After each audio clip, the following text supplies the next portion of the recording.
ये हम लोग देखते हैं इकोनॉमिक्स में कि उत्पाद जो होते हैं, प्रोडक्ट जो होते हैं, किन मुख्य बातों पर निर्भर करती है। जब भी हम कोई प्रोडक्ट बनाते हैं तो उसके लिए क्या क्या ज़रूरत होती है, और जब वह प्रोडक्ट बनाने की कंपनी या संस्था किसी राज्य में, किसी देश में लगती है तो क्या देश को फ़ायदा होता है, सरकार को फ़ायदा होता है, लोगों को फ़ायदा होता है या नहीं। इस बातों पे चर्चा करते हैं। तो उत्पाद के लिए क्या मुख्य बातें ज़रूरी है।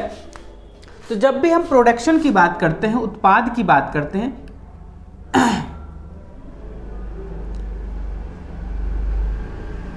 उत्पाद की बातें करते हैं, क्योंकि जब भी कोई प्रोडक्ट बनेगा नहीं, वस्तुएं बनेगी नहीं, उसका उत्पादन नहीं होगा तो पैसा आने की कोई संभावना ही नहीं बनती है। तो अगर हम कोई प्रोडक्ट बनाते हैं, कोई उत्पादन लगाते हैं, कोई वस्तुएं बनाते हैं, तो उसके लिए क्या क्या बेसिक चीज़ें की ज़रूरत होती है। तो सबसे पहला उसमें आता है कि भूमि की ज़रूरत होती है। किसकी ज़रूरत होती है? भूमि, लैंड की ज़रूरत होती है। जब भी कोई कंपनी कहीं पे अपना कंपनी एस्टेब्लिश कर रहा है तो उसके लिए उसको पहले लैंड की ज़रूरत होगी, भूमि की ज़रूरत होगी। और इससे क्या है कि अगर वह ज़मीन खरीदता है फिर भी रेवेन्यू का, स्टैम्प का उसको सरकार को बेनिफिट्स होंगे। अगर वह रेंट पर सरकार से लेती है या किसी पब्लिक से लेती है तो सरकार या पब्लिक को एक आमदनी का स्रोत बनेगा। तो अर्थात आपके देश में, आपके राज्य में, आपके क्षेत्र में कोई कंपनी लगती है तो आपको नुकसान नहीं है, उसमें क्या है, आपको फ़ायदे ही होने वाले हैं। क्योंकि वह क्या करेगी, जहाँ पे भी वह कंपनी के सारे इंफ्रास्ट्रक्चर को एस्टेब्लिश करेगी तो उस समय तो ज़मीन चाहिए, जगह चाहिए, और जब जगह उसके पास होगा तभी ना वो कुछ कर सकता है। तो जब जगह क्या होगा, अधिकतर कंपनियाँ रेंट पे ही लेती है, या गवर्नमेंट से लेती है या तो प्राइवेट किसी लोकल बॉडी से लेती है। तो ज़मीन की ज़रूरत होगी, सबसे पहले रिक्वायर होता है। सेकेंड चीज़ है उसको पैसे की ज़रूरत होगी। किसकी ज़रूरत होगी? पैसे की ज़रूरत होगी। तो जब भी बड़ी कंपनियां लगती है तो वह सरकार से क्या करती है, ऋण लेती है। क्या लेती है? ऋण लेती है। तो रुपये की ज़रूरत होगी तो उसके लिए वह क्या करेगी, सरकार से ऋण लेगी। और जैसे ही सरकार से वह ऋण पर रुपया लेती है, कर्ज पे रुपया लेती है, तो सरकार को ब्याज मिलेगा। तो इस प्रकार से अगर कोई कंपनी एस्टेब्लिश्ड हो रही है तो कई मायने में क्या होगा, फ़ायदे होंगे। और फिर तीसरा चीज़ क्या ज़रूरत होगा, श्रमिक की ज़रूरत होगी। किसका ज़रूरत होगा? श्रमिक, जिसको कहते हैं लेबर।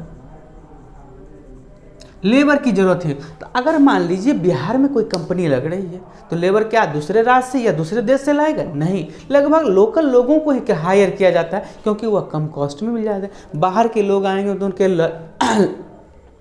रहने का, खाने का, अर्थात लॉजिंग का भी, फूडिंग का भी सारा को कंपनी को बेयर कर। तो कंपनी भी लोकल बॉडी को पकड़ना चाहती है, लोकल लोगों को लेना चाहती है, जिससे क्या होता है, उसको कम कर। तो श्रमिक की ज़रूरत होगी। अब जैसे ही श्रमिक की ज़रूरत हुआ तो क्या होगा, बेरोजगारी खत्म होगी, लोगों को रोजगार के अवसर होंगे। क्या होगा? रोजगार। इसके साथ भी और रोजगार के सृजन भी होंगे, उसके बारे में भी चर्चा करेंगे। तो ये मुख्य बातों पे जरूरत बता रहे हैं कि आपको पहले कंपनी जब भी लगेगी तो उसको लैंड की जरूरत होगी, भूमि की जरूरत होगी, उसे पैसे की जरूरत होगी, श्रमिक की जरूरत होगी। तो उत्पाद के लिए ये 3 कारक मुख्य हैं। और साथ में क्या होगा, उद्यमी। उद्यमी का अर्थात होता है बिजनेसमैन, जो वो उसमें अपना क्या कर रहा है, अपना दिमाग लगा।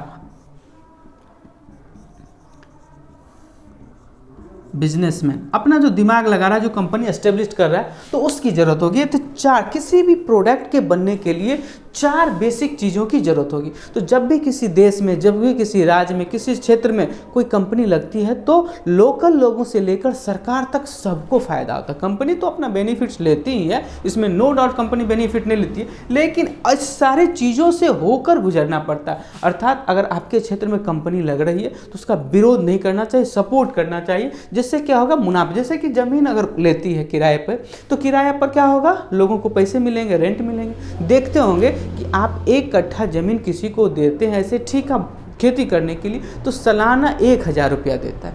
लेकिन अगर आपके खेत में एक टावर लग जाते हैं तो आपको लगभग 4000 5000 पर मंथ देती है। तो कितना गुना का अंतर हो जाता है। वहाँ कहीं साल में 1000 मिल रहा है और महीने में 5000 मिल रहा है। तो उसी प्रकार जब भी कंपनी लेती है तो कई गुना फ़ायदा होते हैं। साथ में जब मनी लेगा अर्थात सरकार से ऋण लेगी तो गवर्नमेंट को फायदा होगा, टैक्स में या ऋण में जो भी बेनिफिट होता है तो हम लोग सभी को फायदे होंगे। श्रमिक की जरूरत, मजदूर की जरूरत होगी। साथ में जहाँ के कंपनी लगते हैं तो उसके बगल में चाय के दुकान, छोटे छोटे और भी बहुत सारे बिजनेस क्या होते हैं, फलने फूलने लगते हैं और बहुत सारे ऑफिसर आके रहने लगते हैं। अगल बगल के लोगों को क्या होता है, रूम वगैरह रेंट पे लग जाता है। अगल बगल के दुकानदारों को क्या होता है, बिक्री बढ़ जाती है। मान लीजिए हमारे गांव में एक कंपनी एस्टेब्लिश, उसमें बाहर से 5 लोग, 10 लोग, 20 लोग आके रह रहे हैं, ऑफिसर हैं या कोई भी, तो क्या होगा, लोकल लोगों का बिजनेस ग्रो कर जाएगा। जैसे कि किराने दुकान होंगे, कपड़े दुकान होंगे, स्कूल में बच्चे पढ़ेंगे उनसे ऑफिसर के तो स्कूल में भी बच्चे, मतलब इस प्रकार से देखा जाए तो कई दृष्टिकोण से बेनिफिट हो। यहाँ तक कि छोटे छोटे लेबर्स को भी काम मिल जाएगा, जैसे कि घर साफ करने वाले, पोछा लगाने वाले, माली का वर्क करने वाले, उसमें भी क्या होगा, महिलाओं को काम मिल जाएगा। क्योंकि जो ऑफिसर आके रहेंगे तो उनको घर में तो कोई चाहिए झाड़ू लगाने के लिए, खाना बनाने के लिए, बर्तन धोने के लिए, कपड़े धोने के लिए। तो इस प्रकार से कई मायने में ये श्रमिक का बेनिफिट्स होता है और सरकार को इसका सपोर्ट भी करना चाहिए, जिससे क्या होगा, सरकार को अनएम्प्लॉयमेंट कम हो जाएंगे। और चौथा जो अपना, अर्थात ये प्रोडक्ट बनाने में इस मुख्य 4 चीज़ों की ज़रूरत होती है और इसके बिना, अर्थात अगर कहा जाए तो उत्पाद को अगर हम बीच में रखते हैं तो उस उत्पाद के 4 मैन फैक्टर्स हो गए। क्या हो गए, 4 मैन फैक्टर्स हो गए। एक हो गया भूमि, दूसरा हो गया पैसा, तीसरा हो गया श्रमिक और चौथा हो गया उद्यम। इस प्रकार से 4 ये क्षेत्र हो गए किसके, अगर हम कोई प्रोडक्ट तैयार करते हैं तो उसके ये 4 सेक्टर्स हो गए। इसमें इसके बिना क्या होगा, कोई भी प्रोडक्ट तैयार होके मार्केट में नहीं।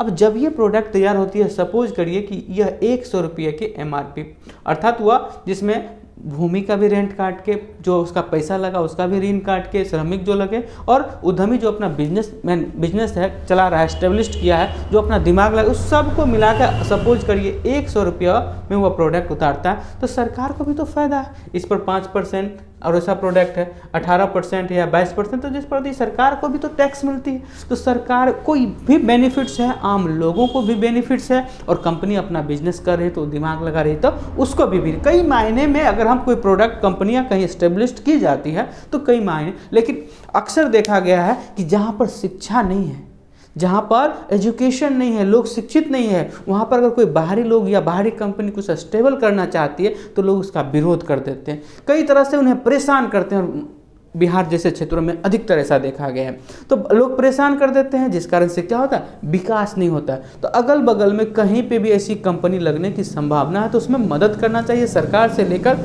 आम लोगों को, सभी को कहीं ना कहीं किसी न किसी दृष्टिकोण से बेनिफिट्स होते हैं। धन्यवाद।